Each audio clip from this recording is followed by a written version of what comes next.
नमस्कार, आदाब, सत श्री अकाल। मैं शिल्पी आप सबका फिर से एक बार स्वागत करती हूँ। आइए आज के अपने लेक्चर में कुछ और घटना चक्र के पूर्वावलोकन के PYQs को देखते हैं, जिसमें हम इंडियन हिस्ट्री को देख रहे हैं।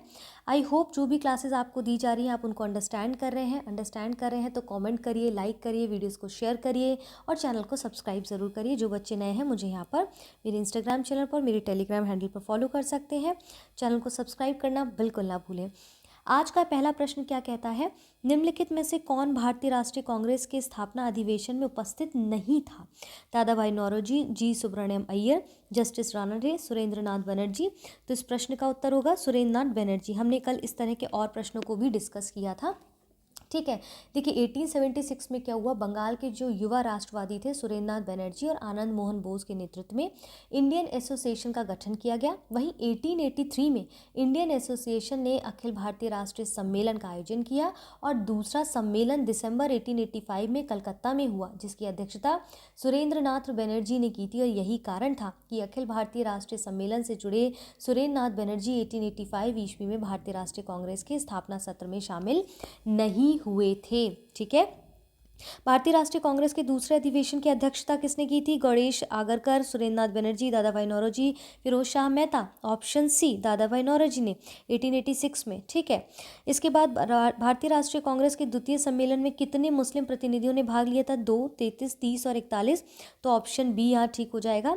1886 में क्या हुआ था, दादा भाई नौरोजी की अध्यक्षता में कलकत्ता में संपन्न हुआ और कांग्रेस के दूसरे अधिवेशन में 436 पंजीकृत प्रतिनिधियों ने यहाँ पर भाग लिया था। ठीक है, ऑप्शन बी इस प्रश्न का करेक्ट आंसर हो जाएगा। इसके आगे हम यहाँ पर देखते हैं, एक सेकेंड। यहाँ पर कांग्रेस के लिए समर्थन प्राप्त करने के लिए 1889 ईस्वी में एक समिति स्थापित की गई। निम्न में से उस समिति का सभापति था, ठीक है, उस समिति का सभापति था सर डब्ल्यू वेडरबर्न, बी डिग्वी, दादा भाई नौरोजी, WC बनर्जी।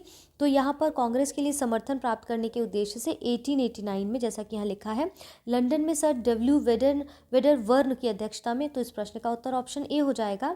ये अध्यक्षता में ब्रिटिश कमेटी ऑफ इंडिया की स्थापना की गई और ये इंडियन नेशनल कांग्रेस की एक समिति थी। इस समिति ने भारतीय मामलों से अंग्रेजों को अवगत कराने के उद्देश्य से इंडिया नामक साप्ताहिक पत्र भी निकाला था। ठीक है, अगला क्वेश्चन क्या कहता है, भारतीय राष्ट्रीय कांग्रेस के सर्वप्रथम मुस्लिम अध्यक्ष थे अब्दुल कलाम आज़ाद, रफ़ी अहमद किदवई, ठीक है, रफ़ीद अहमद किदवई, MN अंसारी, वरुद्दीन तैयब जी। तो मुस्लिम अध्यक्ष थे सबसे पहले, होने का गौरव वरुद्दीन तैयब जी को यहाँ पर प्राप्त हुआ था। ऑप्शन डी है। और ये भारतीय राष्ट्रीय कांग्रेस के 27 से 30 दिसंबर 1887 को मद्रास में संपन्न हुए तीसरे अधिवेशन के अध्यक्ष पद पर चुने गए थे। भारतीय राष्ट्रीय कांग्रेस का पहला मुस्लिम अध्यक्ष कौन था? तो अभी हमने देखा वरुद्दीन तैयब जी थे। ठीक है, भारतीय राष्ट्रीय कांग्रेस के द्वितीय मुस्लिम अध्यक्ष कौन थे? तो अब यहाँ पर है अब्दुल कलाम आज़ाद, जाकिर हुसैन, रहीमतुल्लाह मोहम्मद सयानी, वदरुद्दीन तैयब जी। तो भारतीय राष्ट्रीय कांग्रेस का 12वां अधिवेशन 28 से 31 दिसंबर 1896 तक कलकत्ता में रहीमतुल्लाह सयानी की अध्यक्षता में आयोजित हुआ था। रहीमतुल्लाह मोहम्मद सयानी की अध्यक्षता में ये आयोजित हुआ था। ठीक है, निम्नलिखित कथनों पर विचार करिए। भारतीय राष्ट्रीय कांग्रेस की प्रथम महिला अध्यक्ष सरोजनी नायडू थी। प्रथम महिला मुस्लिम अध्यक्ष वदरुद्दीन तैयब जी थे। उपरोक्त में से कौन से कथन सही है? एक केवल दो, एक और दो, ना तो एक ना ही दो।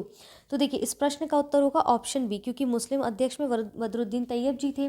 ठीक है, हमें पता है, लेकिन 40वें वार्षिक अधिवेशन में सरोजनी नायडू कांग्रेस की प्रथम भारतीय महिला अध्यक्ष बनी थी, यहाँ नहीं। ठीक है, भारतीय राष्ट्रीय कांग्रेस का प्रथम निर्वाचन यूरोपीय अध्यक्ष था एहुयूम जॉर्ज यूले, अल्फ्रेड बेव या एनी बेसेंट। तो यहाँ पर थे जॉर्ज यूले, इस प्रश्न का उत्तर है।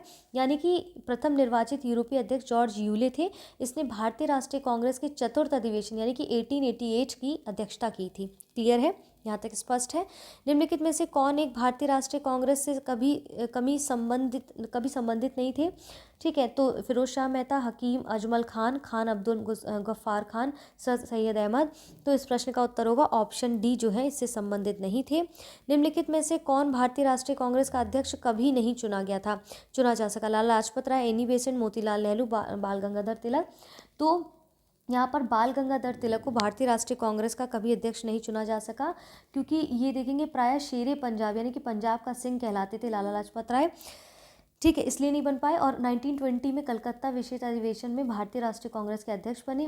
वे अनहैप्पी इंडिया के लेखक थे। Shrimati Annie Besant angle Ireland से थी, जो 1907 से 1933 तक थियोसॉफिकल सोसाइटी की प्रधान रही। और होम रूल लीग का गठन भी 1916 में हुआ। 1917 में भारतीय राष्ट्रीय कांग्रेस की पहली महिला अध्यक्ष बनी। वहीं मोतीलाल नेहरू 1919 और वर्ष 1928 में कांग्रेस के अध्यक्ष रहे, लेकिन जनवरी 1923 में उन्होंने स्वराज पार्टी का गठन किया। और तिलक महाराष्ट्र के चित्पावन ब्राह्मण थे, उन्होंने केसरी मराठा का संपादन किया। वहीं स्वराज मेरा जन्मसिद्ध अधिकार है जैसा प्रसिद्ध नारा दिया, लेकिन वे कांग्रेस के अध्यक्ष कभी नहीं रहे। तो ऑप्शन डी बाल गंगाधर तिलक। ठीक है, इसके बाद यहाँ पर देखते हैं भारतीय राष्ट्रीय कांग्रेस की प्रथम महिला अध्यक्ष कौन थी। तो हम देख चुके हैं कौन है वो, एनी बेसेंट है। पहले भी हमने ऐसे प्रश्नों को सॉल्व किया है ना। निम्नलिखित में से किसने कभी भी भारतीय राष्ट्रीय कांग्रेस की किसी भी अधिवेशन की अध्यक्षता नहीं की। लाला लाजपत राय, बाल गंगाधर तिलक, गोपाल कृष्ण गोखले, सुभाष चंद्र बोस। तो बाल गंगाधर तिलक ने नहीं किया, अभी हमने ऊपर समझा था इसको। लाल, बाल और पाल त्रिगुट का कौन व्यक्ति भारतीय राष्ट्रीय कांग्रेस का अध्यक्ष हुआ। बाल गंगाधर तिलक, लाला लाजपत राय, विपिन चंद्र पाल, उनमें से कोई नहीं। तो यहाँ पर लाला लाजपत राय जो है, आप देखेंगे कि त्रिगुट का कौन सा व्यक्ति भारतीय राष्ट्रीय कांग्रेस का अध्यक्ष हुआ है, लाला लाजपत राय हुए हैं। इसके बाद यहाँ पर आते हैं, इसके बाद देखते हैं निम्न में से कौन राष्ट्रीय कांग्रेस का अध्यक्ष रही है। सुचेता कृपलानी, अरुणा आसफ अली, एनी बेसेंट, विजय लक्ष्मी पंडित। तो यहाँ पर एनी बेसेंट जो है भारतीय राष्ट्रीय कांग्रेस के अध्यक्ष रही हैं। निम्न में से किस अधिवेशन के लिए कांग्रेस ने पहली बार एक महिला को अध्यक्ष चुना। कलकत्ता अधिवेशन 1917, गया अधिवेशन 1922, इलाहाबाद अधिवेशन 1921, लखनऊ अधिवेशन 1916। तो यहाँ पर कलकत्ता अधिवेशन 1917 के लिए कांग्रेस ने पहली बार एक महिला को अध्यक्ष चुना। इससे आपको एक चीज़ और क्लियर हो गई कि कौन कौन से अधिवेशन किस ईयर में हुए थे। ठीक है, अखिल भारतीय कांग्रेस की प्रथम महिला थी नलिनी सेनगुप्ता, सरोजनी नायडू, एनी बेसेंट, कादम्बनी बोस। तो वो थी एनी बेसेंट। ठीक है, निम्नलिखित में से कौन भारतीय राष्ट्रीय कांग्रेस की प्रथम महिला अध्यक्ष थी। Shrimati Sarojini Naidu, Annie Besant, Shri N Sengupta, उपयुक्त में से कोई नहीं। तो कौन सी थी, एनी बेसेंट थी। अभी हमने सेम प्रश्न को सॉल्व किया है ऊपर। इसके बाद है भारतीय राष्ट्रीय कांग्रेस की प्रथम महिला अध्यक्ष थी सरोजनी नायडू, सुचेता कृपलानी, राजकुमारी अमृत कौर, एनी बेसेंट, इनमें से कोई नहीं। तो ऑप्शन डी एनी बेसेंट है। देखिए किस प्रकार से एक ही तरह का जो प्रश्न का उत्तर है ना, वो घुमा फिरा के कैसे पूछा जा रहा है। ठीक है, भारतीय राष्ट्रीय कांग्रेस की प्रथम महिला अध्यक्ष कौन थी। तो हमने देखा भारतीय राष्ट्रीय कांग्रेस की प्रथम महिला अध्यक्ष कौन थी, श्रीमती एनी बेसेंट थी। अब ये भूलिएगा नहीं, कई बार इसको पढ़ा दिया गया प्रश्नों के थ्रू। ठीक है, कांग्रेस का प्रथम महिला अध्यक्ष कौन थी, विजय लक्ष्मी पंडित, पंडित रमाबाई, सरोजनी नायडू, राजकुमारी अमृत कौर। तो वो थी सरोजनी नायडू। इस प्रश्न का उत्तर ऑप्शन सी है। और ये कवित्री राष्ट्रवादी नेत्री रही है। 1925 में कानपुर में वो भारतीय राष्ट्रीय कांग्रेस के 40वें वार्षिक अधिवेशन में ये कांग्रेस की प्रथम महिला अध्यक्ष बनी है। और ये महात्मा गांधी की विश्वासपात्र और निष्ठावान सहयोगी भी थी। और स्वतंत्रता संग्राम में भाग लेने पर इन्हें कई बार जेल भी जाना पड़ा है। 1947 से 49 तक ये उत्तर प्रदेश की राज्यपाल भी रही हैं। इंडियन नेशनल कांग्रेस की प्रथम महिला अध्यक्ष कौन थी, श्रीमती एनी बेसेंट, सुचेता कृपलानी, सरोजनी नायडू, इंदिरा गांधी। तो सरोजनी नायडू थी, ऑप्शन सी करेक्ट है। निम्नलिखित कथनों पर विचार कीजिए। भारतीय राष्ट्रीय कांग्रेस का प्रथम अधिवेशन कलकत्ता में हुआ, दूसरा अधिवेशन दादा भाई नौरोजी की अध्यक्षता में हुआ। और भारतीय राष्ट्रीय कांग्रेस और मुस्लिम लीग दोनों में लखनऊ में 1916 में अधिवेशन किया और लखनऊ समझौता संपन्न किया। उपरोक्त में से कौन से कथन सही है। ए कहता है ए और बी कहता है केवल 2। और फिर इसके बाद यहाँ पर आप देखेंगे सी क्या कहता है, सी कहता है 2 और 3। ठीक है, डी क्या कहता है, केवल 3। क्लियर है यहाँ तक। तो इस प्रश्न का उत्तर क्या होगा, ऑप्शन सी 2 और 3 यहाँ पर हो जाएगा।